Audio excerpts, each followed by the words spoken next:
Loss অ্যাঞ্জেলেসে ছড়িয়ে পড়েছে ভয়ঙ্কর দাবানল। ক্ষতিগ্রস্ত হয়েছে প্রচুর স্থাপনা। হতাহতের সংখ্যা এখনও জানা যায়নি। ছবি এএফপি। যুক্তরাষ্ট্রের লস অ্যাঞ্জেলেসে ভয়াবহ দাবানলে পড়েছে বিস্তীর্ণ এলাকা। এই দাবানল ছড়িয়ে পড়ার পেছনে বড় কারণ সান্তা অ্যানা নামের ঝড়ো বাতাস।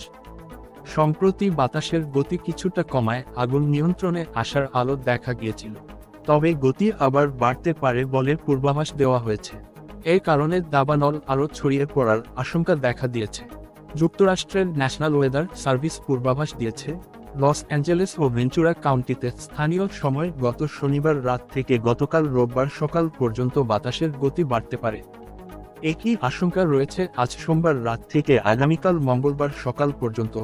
ঘন্টায় 30 মাইল গতিতে বয়ে যাওয়া বাতাসের সময় 70 মাইলে পৌঁছাতে পারে। লস অ্যাঞ্জেলেসে দাবানল শুরু হয় গত মঙ্গলবার। 6 দিন পেরিয়ে গেলেও তা নিয়ন্ত্রণে আসেনি। দাবানলের শুরুর দিকে বাতাসের গতি 107 কিলোমিটার পর্যন্ত উঠেছিল। গত শুক্রবার তা অনেকটা কমে আসে। ন্যাশনাল ওয়েদার সার্ভিসের আবহাওয়াবিদ রোজ শোনফেল্ড বলেন, বুধবার পর্যন্ত আবহাওয়া পরিস্থিতি খারাপ থাকবে। বৃহস্পতিবার থেকে পরিস্থিতি কিছুটা স্বাভাবিক হতে পারে। বর্তমানে লস অ্যাঞ্জেলেসে 4টি দাবানল সক্রিয় রয়েছে।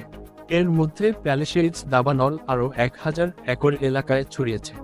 আগেই এই দাবানলে পড়েছে 22,000 একর এলাকা।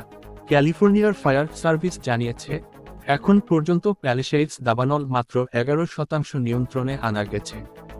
নতুন করে এই আগুন বাড়ার আগে ফায়ার সার্ভিসের সদস্যরা প্যালেসেইডস দাবানল ও লস অ্যাঞ্জেলেসের পূর্বাঞ্চলে একটন দাবানল নিয়ন্ত্রণে অগ্রগতির কথা জানিয়েছিলেন।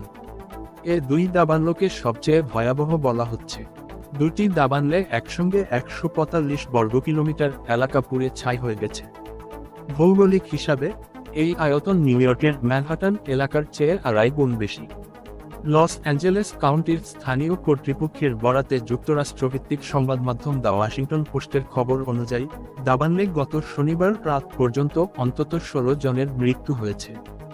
এছাড়া অন্তত 13 জন নিখোঁজ। তবে ফায়ার সার্ভিস